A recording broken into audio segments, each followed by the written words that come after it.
Guys, Reim here. Welcome back. This is Chapter 5, Part A. For the most part, Chapter 5 is a pretty simple chapter, but it's going to have a huge amounts of essence. I'm going to show you how to take advantage of that so you can restock at Muramatsu's and upgrade a whole bunch of weapons by the time Chapter 7 starts. So let's begin the first fight. Now, this first fight, I'm just using the claws. I'm just messing around just to have fun, and I really suck with the claws. Here you can do whatever you want. It's not too hard. The biggest rule I'd tell you is be careful where you jump, because if you get in the water, it's going to be very hard to get back out with those archers and mages constantly doing projectiles.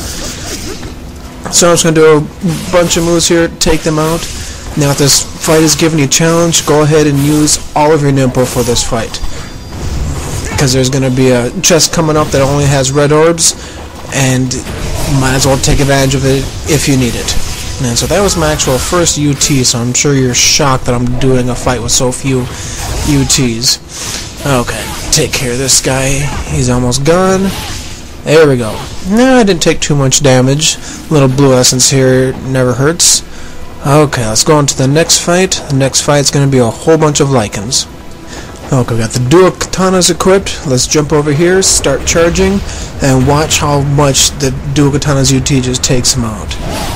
Usually going to take out one, if not two of them with one UT, which is perfect, because that's all you need to do is just start chaining UTs. However, I want essence because I want essence, so I'm going to absorb the essence and I'm going to go around the corner so they can't start throwing their body limbs at me and take them out that way. So use your environment, use your corners, run away from them, let them approach you.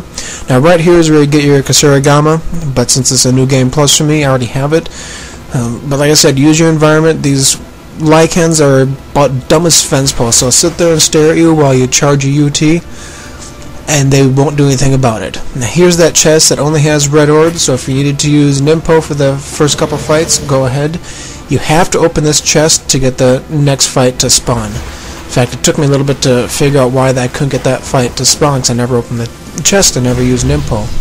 So you open the chest, you come over to this boat, and apparently that's not quite enough. So as soon as you start making your way back, that's when the Gajas come out.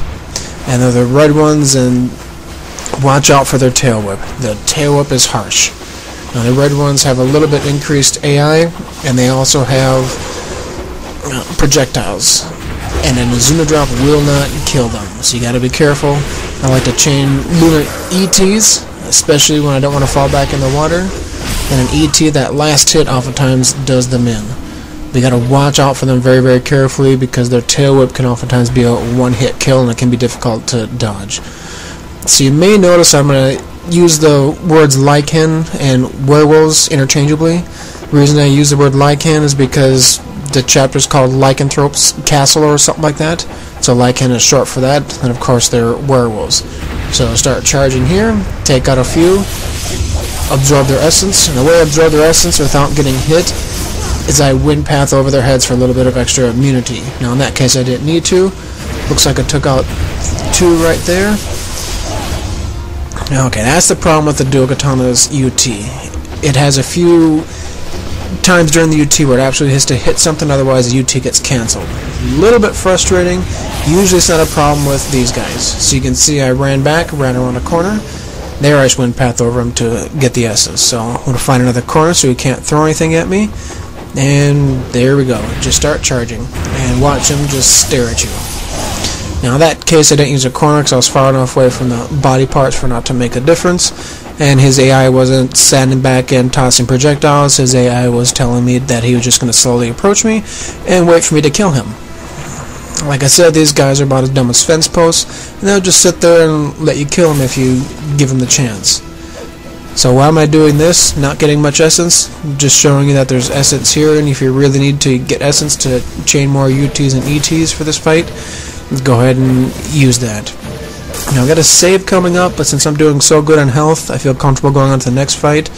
Next fight I've actually killed all of them with one UT. You get them focused right in this hallway here, and if you get things just right, this one UT can sometimes kill every single lichen. In this case it didn't, because someone stayed outside. So absorb the essence. Now run away from them. Now I should be away from the body parts so they can't throw them at me. do another UT and take them out, and that's going to be pretty much a story of this whole chapter. It's going to be a lot of UTs. I'm going to get a whole bunch of essence out of this chapter and next chapter from this. I can use it to upgrade my weapons. I can use it to buy items if I need. Okay, well I did that fight no hurt, so let's go and save, and we'll go on to the next set of fights coming up. Alright, let's refresh my health, even though I didn't really need to, but I did so well these first few fights I might as well save. So let's go get this fight started. You can hear them charging, so you get plenty of time, charge a UT, and look how many guys I'm hitting all at once. And by my kill count, I took out 3 with that UT. Now don't run too far back, because otherwise the light cans won't respawn here, or they won't spawn again. You won't get all the total number of light cans that you should be getting in the fight. And the reason why I don't like doing that is because I look at light cans as gold mines. They're just big banks where I can get as much money as I want out of them. So you see I'm just using the corners to my advantage, taking these guys out. Okay, now I got body parts falling all over the place. Let's go find a nice easy corner. Watch this. They just sit here, stare at me, and say, oh, what are you going to do? Oh, I think I'm going to roar instead of attack. Yeah, that roar was intimidating as hell. Okay, take them out. Now I'm going to go back and save, because the next chest I want to open is either going to have essence or ghost fish. So I want to make sure and save so I can get the actual essence out of this chest. Okay, now this chest either has ghost fish or essence. Now I have